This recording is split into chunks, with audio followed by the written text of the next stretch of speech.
Bonjour, bienvenue chez moi. Nous allons visiter cette maison. Cette maison n'est pas celle de n'importe qui, c'est celle de Nena Worrett, une créatrice de sacs à main trendy, sexy, cool. Son nom commence à être sur toutes les lèvres. Les caméras de Tendanceau se sont posées dans son atelier entre les ciseaux de couturière et les chutes de cuir. Alors mon métier, c'est d'imaginer et de concevoir et de faire vivre les sacs. Nena est née à Palma de Majorque, élevée en Suisse, elle a une tresse comme Pocahontas et son univers est un mélange de tout ça. Ces perles et ces bijoux et toutes ces petites choses là, finalement c'est des objets qui m'inspirent. Et puis ça me donne un esprit en fait. L'esprit de Nena fait fi des contraintes. Liberté, liberté chérie semble être son credo, dans sa maison, dans sa façon d'être et dans ses sacs à main. Je les appelle des sacs sans façon. Il n'y a pas de doublure, il n'y a pas de fermeture et c'est des très grands sacs souples, donc qui ne sont pas contraignants et qui vont sur l'épaule et qui sont finalement très pratiques. Liberté, liberté toujours. Son intérieur n'est meublé que de récup. Comment être trendy sans un sou? Vous allez le voir, avec Nena, c'est facile.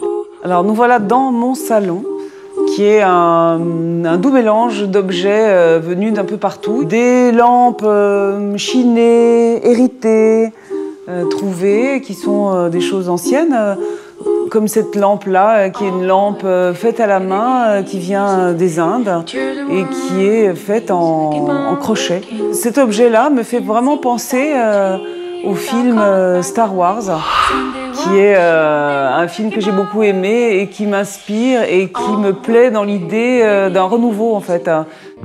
Même ces rideaux grands et majestueux ont été chinés en voyage. D'ailleurs, peut-on vraiment parler de rideaux? Alors les rideaux, en fait, ce ne sont pas des rideaux, ce sont des vêtements de femmes d'Afrique du Nord. Donc ça, c'est le vêtement d'été, dans lequel elle s'emballe. Finalement, elle se retrouve avec un tissu qui fait 5,50 m entièrement enroulé sur elle. Ça, c'est la version hivernale. C'est le même vêtement, mais qu'elle porte en hiver. J'ai trouvé ça si beau que j'ai voulu les mettre en rideau.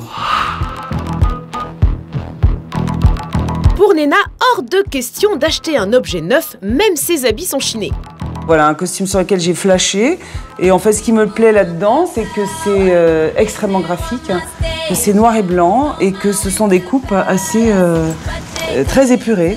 Et alors, l'idée, c'est de dépareiller quand même, parce que le total look vintage 50-60, c'est pas facile, mais la veste toute seule sur un jeans ou un petit pantalon slim est très cool et la robe seule avec des escarpins, ça fait tout son effet.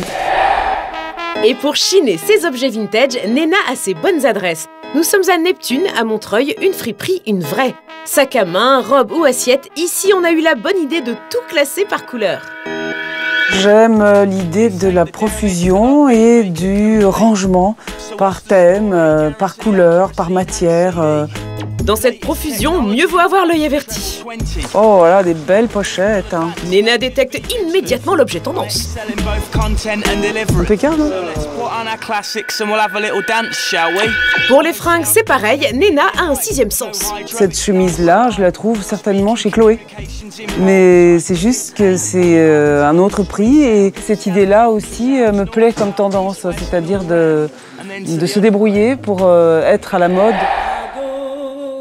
Avec son sens de la débrouille, de la récup et de l'avant-garde, Nena nous a donné son point de vue sur les tendances. Qu'a-t-elle perçu de l'air du temps? La première tendance qui me vient à l'esprit, c'est l'idée de l'exotisme principalement basé sur le mythe de l'Amérindien. Le grand espace, les chevauchées fantastiques, les vêtements agréables, les choses perlées, les motifs, donc une grande forme de liberté. Alors, la deuxième tendance, qui est une tendance forte, c'est la nécessité, le besoin d'être dans la nature. On voit pas mal de photos de mannequins représentés dans les arbres, cachés derrière des plantes. Alors la troisième tendance, elle découle de mon concert de cet été à la Fête de l'Humain de Patti Smith. On va dire que les vieux sont... oui, les vieux sont à la mode. Ouais. Les vieux sont une tendance, c'est une vraie tendance d'être vieux. D'ailleurs, on les voit dans les publicités. Ils sont souvent utilisés dans les défilés. On les voit de plus en plus dans les photos. Donc le vieux est à la mode.